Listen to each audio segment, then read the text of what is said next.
lambi semba hauragani haina khangalapodagi Imphal Cycle lambi tingbi khongjang handokre matam kyagi mamangdagi hauna fibam tina soklaba Imphal Cycle lambi paring asi matam kuina sembidabadagi ngarangdagi hauna lambi paring asi tingbi khongjang zataba haurakpa matamda PWD gi makedigi lambi asi atuba matamda sembagi thabak pakhalagani haina aiba serol piduna khangalapodagi lambi tingbi khongjang handokre haire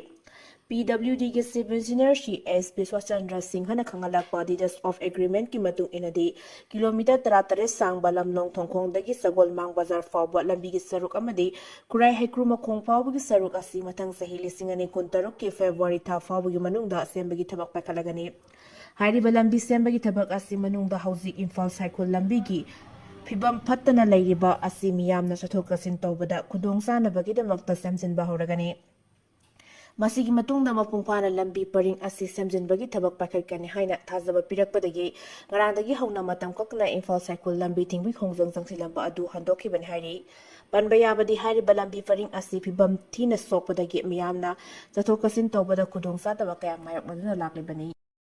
Kuki Singgi Machin Thiba propaganda Leptri India government na Manipur da thok lebal loi kham nai da ba wathok ase kanglup ke rangi maiti amasung Kuki kanglup ani gi marak ta thok pai rangi wathok asi wari sanaraga warishin purakani hajna kanglup ani gi mihu sing yauna kayarok hana wari sanaki balai rapasu warishin purak pangamdana lairi elegant immigrants in Kuki jo narco terrorist sing makai da Manipur makhoi gi horak phamni makhoi lamdam asigi yelhomeni maiti singna makhoi gi lam munanaba honabadi wathok asi tholakebani haina aranba propaganda tawre amaromda makhoi aranba propaganda asumba malhannaba honaduna puwari samdokpagi thabaksing leptana chathari sahi lising manga henbagi puwari leiriba maitai gi puwari samdoktuna makhoi gi chatnaba yaroidaba aranba wafam sing hapjinduna lamdam sigi yelhomi gi Unnaba lisang sitna honarakiba adu maitai singda natana Manipur gi puwari bu khangba malem gi miyamna angakpa pokna bada natana Kuki kanglu ki Miyoi singasu malem gi khwaidigi oidaba ngangba amadi Machin Thiba ni haina masak khangle masimakna Thailand dagi Prime Minister na Kuki human bias ni haina phungdokiba leire Inglising ani kulhumdoi gi me ahumdagi Kuki kanglu ki Miyoi singna maitai miyam gi mathakta landaba haurakiba loikham naidaba wathok oiriba asi Purup ke apun basaktam thugaibaga Kuki Singgi oiba tokhaiba lengak natragana lebak ama semnabani haina makoina demand tawri makoi singna huran lonada matam kayagi mamangdagi Indo Myanmar amasung Bangladesh na singba yumlonaba lebak singi ngomkhoi singdagi logi wangmada sangsilaki ba singna lamdam masigi manung hanjinba singi mafam sing amade jingya tamya singda kunda laita sindunal lamlau lalong colonialism sagatnaba matung Purukki apunba saktam thugairaga makhoi yoiba leibak zalengam semnaba demand tawrakibani India government na makhoi gi aranba thawonggi khongjang bu khangbadagi tokhaiba lengak natragana leibak sembagi ayaba piroi Manipur gi apunba saktam kaidongoi da ka helloi haibagi firep lauthoktuna miyamda thajaba pikre adubu wathok asigi warshin purakna bahona bada matam sangna sanghanba amadi landarakliba terrorist singi mafamda koknon ba manba thawong kayam kuina tathaduna laiki gadoribage haiba wahang leirakliba si laibak thibani India government na wathok asigi warashin purakna bani haiduna buffer zone semduna security force na ngak senduna maitai singbu buffer zone da janghandana leiri Kuki singna national highway da maitai sing free movement jahandana thamliba asida maitai singna buffer zone thugaire amadi buffer zone manung lansenduna IED bomb Pumjinduna tangdu laitaba thugaina ba honare habiki wakat mifam phamduna nahawnana dharma chatharaki ba asi thajaningai oidaba irang sakatna ba Machin Thibagi lalongni Myanmar Junta na Akanba warning tawkre tha asigi kunipanda Myanmar Junta lengak na sinduna malemgi tungan mafam singda lebak adugi miyamna khallaba lengak ama leire haiba adu unabagi damakta sagalakli ba mikhal pangthoknabagi thabak adu mass boycott tawbagi wafam kaya thok pana loinana mass boycott tawnaba wafam kaya tholakpaga loinana junta gi lusingba oiriba min ong hayingna democracy romda changsin gadawriba khongthang adu yaningdaba singgi mathakta Akanba warning tawkre Officer sing amadi military gi imung manunggi Miyoi singda wangang aduna mawafam sing asi phungdorakpani Myanmar miyamna military lengak asi lona ayaba moongda onthoknaba siliba thabak asibu yaningda phungdoknaba kaya lakli handakta nauna san state ta junta lengak na loksin kraba comment amasung non kyoda lebak adugi celebrity kya busu thajinduna mafam adugi miyamda bot thadanaba isai nomai thorom kya su pangthokhanke min o haying amadi mahaki deputy suwen na bot asigi matangda defense ki oiba wakhalon chenba candidate singbu sagatnabagidamagta yangon mandalay amasung kosin state chatuna wangang bi thabuk sokan mamong chathari hari Turkey-da plane kaibada Libya-gi army ship Yaona Miyoi ahum Sire Turkey-gi konung Ankara thokhiba plane kaibagi thodok amada Libya-gi Chief of Army Staff Muhammad Ali Ahmad Al-Hada amadi atopa Miyoi mari sire haina Libya-gi Prime Minister Abdul Hamid Debibana phongdokre Turkey-da official oiba khongsat ama chatluraga halakpada laibaktiba thodok adu thokibani thodok aduda laikidraba singdi ground force ki Chief of Staff Al-Fitori Garivin Military Manufacture Authority के director Mohammad Al Katawi Al-Haddad ki advisor Muhammad Al-Asawi amasung military photographer Muhammad Omar Ahmad Mazobni Al-Jazeera ki report matung inna plane adu emergency landing tawbada kai kibani thodok adu da plane ki crew member ahum su siki haire Numit karani asida Manipur da ka henna ingba mayok nagani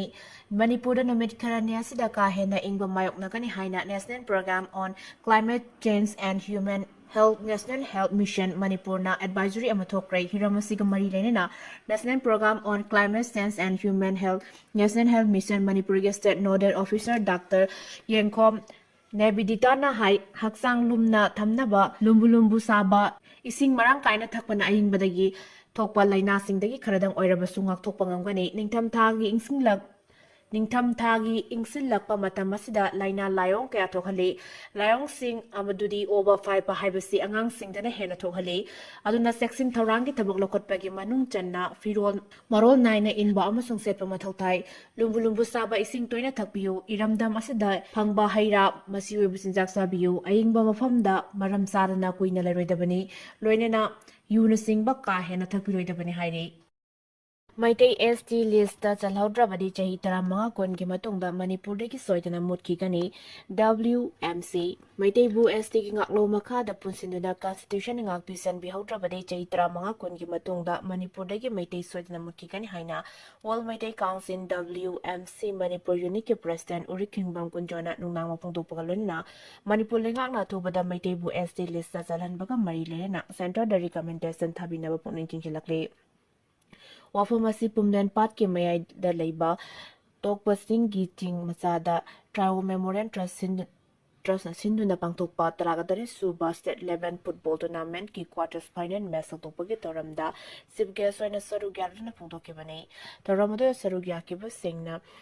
we want SG the only constitutional safeguard to save our future only NRC boundary fencing ILPS will not save Meitei. Send the 2 reports for Meitei ST immediately haiba kolau sing lawminake. Tauramudula Sarugaraduna Kunzona Makata na High Indian Constitution Article 342 Clause 1 ST gi Article Haraga Sukhongnaba Article Asifurub Lising Teret Hena Lairiba India da Asauba Furup na Laminariba Apekpa Furup Singbu Yosin Kidanaba Bharat Changbidana Piba Kwaidi Mapangan kan Bangak Loni.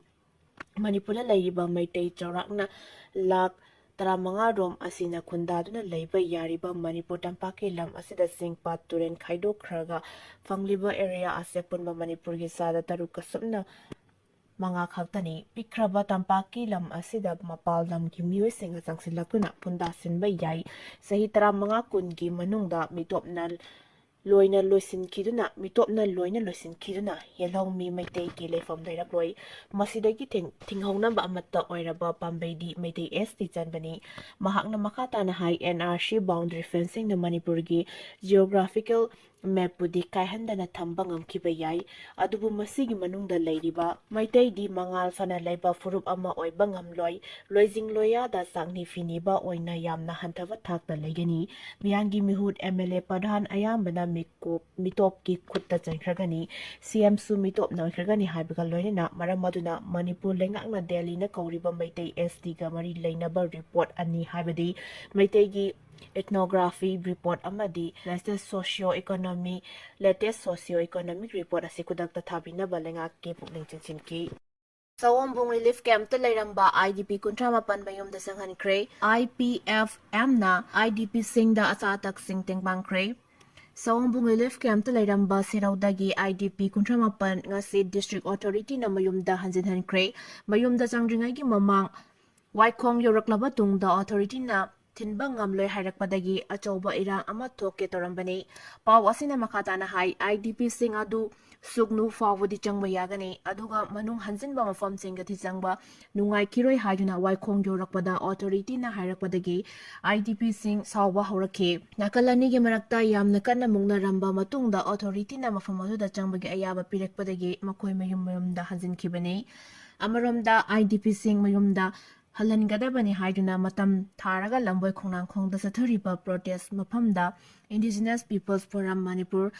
IPFM Chief Advisor Asanka Sar Michael Lamjathang Thado Amoko ke MS Jalana Singba Mayamna Christmas Festival ga mari lenena sana thangna polam sing tengbang piba lakre ingta papurakna ba ekhoi masal nuksi sana lemina bagi pausel piba team adubu kokomigi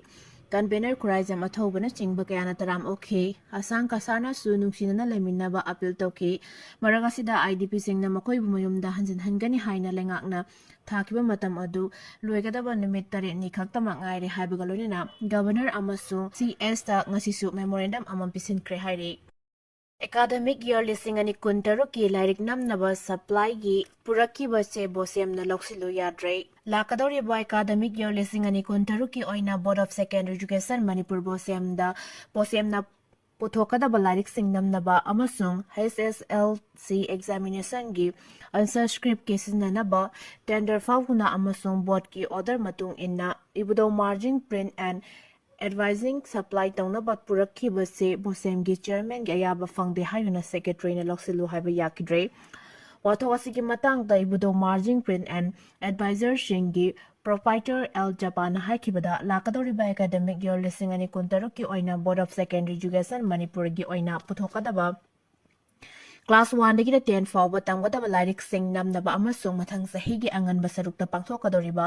HSLC exam disingani kun mga kuntaruki answer script cases nanaba se supply tawna bagidamakta mahaki company asina tender fawki adubu tender thamina kiba aduda yawkiba company amana court case torakpadagi High Court of Manipur da case soknaraba matungda hawkiba December 9 da court asigi makedigi mahaki company asida se Singna bagi order taki board ki che supply tawna ba tender fawkhiba amasung court ki order ki matungena Board of Secondary Education Manipur amasung mahaki company gi logo yauna watermark yauraga lonena NCERT na piriba guideline ki matungena hairiba quality aduda se singadu supply tawna bangarang infalda gari ani tunglaki Gari ani edu ahan bada Dimapur lambi da lakibani adubu lambi satpa yadabadagi amuk hanna oithoklaga Imphal Jiribam lambi da yamna wana Imphal da thunglaba matung bota supply tawna bahana kibani punna mapandagi purakliba se asui truck taretni ahan bagi oina ngarang Imphal da truck ani thunglaba matung ngasi truck ahum aduna hayengna truck ani Imphal da thunglagani ahan bagi oina yamna wana purakiba supply gi se singadu bosem gi secretary na chairman na ayaba pidabana se lobangam loi haina se thaba ya 100 tender phawbagalona na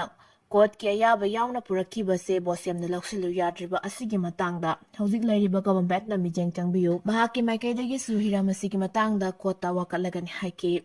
Panbayabadi lakadori ba academic year listing ani kuntaruk asin nangnaba Board of Secondary Education Manipur gi makhada lairiba mahiloisang singgi oina darka level lairik sing matam sana fanghangadaban haina tongan ba mahiroi lop sing na bosemda amadi sarkada yamna kana pressure piribani mamangi sahi singdadi October thadagi hangna bosemna lairik nambagi thabak asi tawtuna lakibani adubu sahi asigi oinadi supply tawba asigi matangda se naba leibana academic year listing ani kuntaruk asin nanganaba textbook sing matam sana fangbangam gadra natraga nga moida haibasi achoba wahang ama oire